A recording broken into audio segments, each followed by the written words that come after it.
Eto, 10 payo sa mga gustong tumanda na malakas ang katawan. Okay, sa mga medyo nagkakaedad na dyan. Okay, 10 payo sa mga gustong tumanda na malakas ang katawan. Number 1, babasahin ko lang to, hindi ko na explain para mabilis tayo. Medyo mahaba ito 10 eh. Huwag agad bibitawan ang inyong trabaho. Maging abala hanggang maaari. Ito ang magpapanatili sa iyong kabataan na labis mong ikaliligaya. Buliskiti niya. Ikaliligaya. Okay. Isa yan. Number 2, hanggang maiiwasan, huwag makitira sa mga anak na may pamilya na. Okay, tandaan niyo yan Huwag makitira sa mga anak na may pamilya na. Kumuha ng isang lugar na matitirhan, panatilihin ang iyong kalagayan upang makaiwas sa iyong anak at mga manugang. Ang makitira sa kanila ay magiging sunod-sunuran ka lamang, hindi makakapagdesisyon sa sarili mo at mawawalan ng karapatan na labis mong ikalulungkot. In other words, tatanda ka.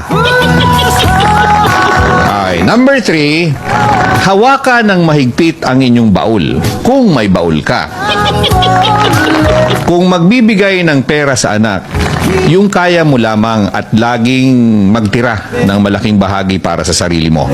Ang libro ng bangko na may laman ay magandang kaibigan sa inyong katandaan. Subalit, hindi ito sapat. Hindi sapat yan. Mauubos din yan, lalo na pag hindi mo dinidepositoan. Okay? Dapat meron ka pang ibang proteksyon, kagaya ng life, health, insurances, at isama ko na din ang iba pang investments, just in case, na mas malaking tumubo kaysa sa perang itinago sa bangko. Ulitin ko yung mga investments na yon, mas malaking tumubo yun kaysa sa perang tinago sa bangko. Alam naman natin yan kasino na lang, kakapiranggut lang naman ang interest sa bangko. Okay, number 4, huwag masyadong maniwala sa iyong anak na nagsasabing kayo ay aalagaan. Madalas mga nababanggit niyan ay siyang mga hindi ginagawa. Aalagaan kunyari, mami, pagtanda mo, daddy, pagtanda nyo, aalagaan ka namin. Buliskiti niya. Huwag kayo maniwala dyan. Meron siguro pero hindi lahat. Madalas ang mga nababanggit niyan ay siyang hindi magagawa o gagawin ng mga anak. Ang mabuting anak ay hindi nagbabanggit ng anuman. Okay, tandaan nyo yan. Ang mabuting anak ay hindi nagbabanggit ng anuman. At ang masamang anak ay kailanman hindi tutupad ng pangakong binitawan. Buliskiti ang bigat niyan. Number 5, upang manatili kang masaya, panatilihin ang pakikipagkaibigan at magdagdag pa hanggat maaari. Humanap ng mga kaibigan na mas bata sa iyo. Di ba? Matanda ka na, kinakaibigan mo pa matanda rin. Huwag na. Humanap ng mga kaibigan na mas bata sa iyo. Ang matatanda ay malapit ng mamahinga at ikalulungkot mo ng labis ang paghahanap ng kapalit. Kung ang kasama mo puro matanda, sooner or later may malalagas dyan. O pag nawala yung isa, malulungkot ka. Diba? Madidepress ka and so on and so forth. Tatanda ka. Okay? Sumali sa mga magagandang asosasyon, grupo, kooperatiba o apostolada. Number 6, maging maayos, laging maganda. Ito maging maayos, laging maganda, malinis at mabango. Ang katandaan ay hindi dahilan upang ikaw ay maging madungis at nanlilimahid. Sila ay di dapat mandiri sa'yo, kaya pangalagaan mo ang iyong sarili. Di ba? Pansin nyo yan? Pag matanda na, amoy lupa na. Minsan nga amoy suka pa. Wag naman, wag ganun. Okay lang kung amoy asin. Ano amoy ng asin? Di ko alam, Amoy bawang, sibuyas, Diyos ko. Okay, mga misis yun. Number 7, maging abala sa paggawa ng kabutihan sa kapwa. Asikasuhin mo sila para asikasuhin ka din nila ayon sa law of ripple effect. Huwag kalilimutang magdasal araw-araw. Hindi ito nangangahulugan na magnubina kayo o magrosaryo kayo na. Magdasal. Magpasalamat. Lord, thank you Lord. Yun ang pinakamagandang dasal. Number 8. Number 8, huwag panghimasukan ang bahay o ang buhay ng inyong anak. Ulitin ko, huwag panghimasukan ang buhay ng inyong anak. Hindi sapagkat anak mo sila, ang lahat ay magugustuhan mo. Ang lahat ng magugustuhan mo ay magugustuhan din nila. No, no, no, no, no, no, no, no. No, no, no, no, no, no, no.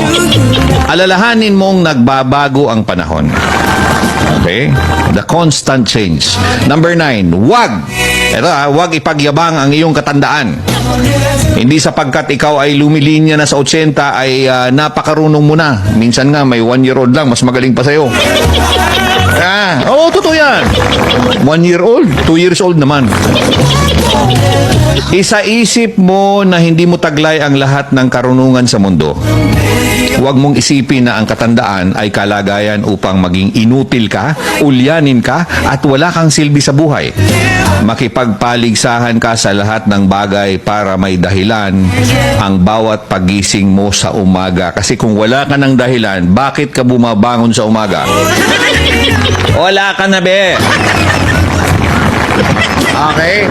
At sa wakas, huwag maging makulit. Ito talaga. 10-10, makulit ka. Huwag maging makulit.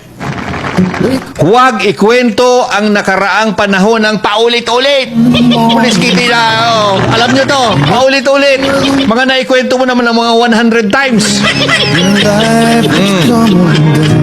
Huwag ikukumpara ang mga bagay-bagay na makakasakit ka sa pamilya. Huwag maging mapaghanap. Matuto kang magpuri ng magagandang nagawa ng kapamilya mo upang manatili ang magandang samahan.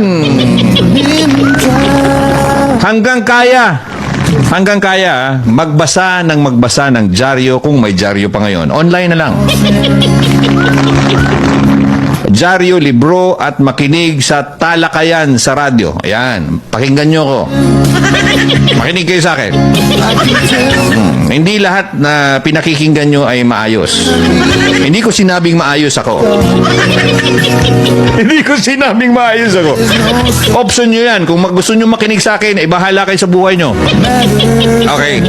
Ang imaginative mind ay malayo sa Alzheimer's disease. Imaginative mind. May kasabihan nga yan Di baling hindi ka edukado. Basta marunong kang mag-imagine. Imagination is better than education. Okay? Itaga nyo yan sa bato. Imagination, nung panahon, pag nahuli ng teacher yung estudyante na nagdi-daydreaming, nag-imagine. Pinapagalitan. Diba? Pinapagalitan. Mali yun. Pag ang bata nag-imagine, hayaan mo lang. Kasi maganda yung ginagawa, iniisip niyan. Kaysa naman turo kayo ng turo, wala naman natututunan sa inyo. Hayaan nyo sila mag-imagine. Ngayon, hindi na, inahayaan na yung mga bata mag-imagine. I mean, everything starts from imagination. Kung anong naiisip ng bata, ng tao, ng individual, lagi-lagi, yun ang mapapasa kanila. Yun ang magiging kanya. Okay? Ulitin ko, ang imaginative mind ay malayo sa Alzheimer's disease. Pag hindi ka na marunong mag-imagine, wala na. Enjoy life kung may means ka. Hindi po mens hindi mens. Means. Hindi po mens.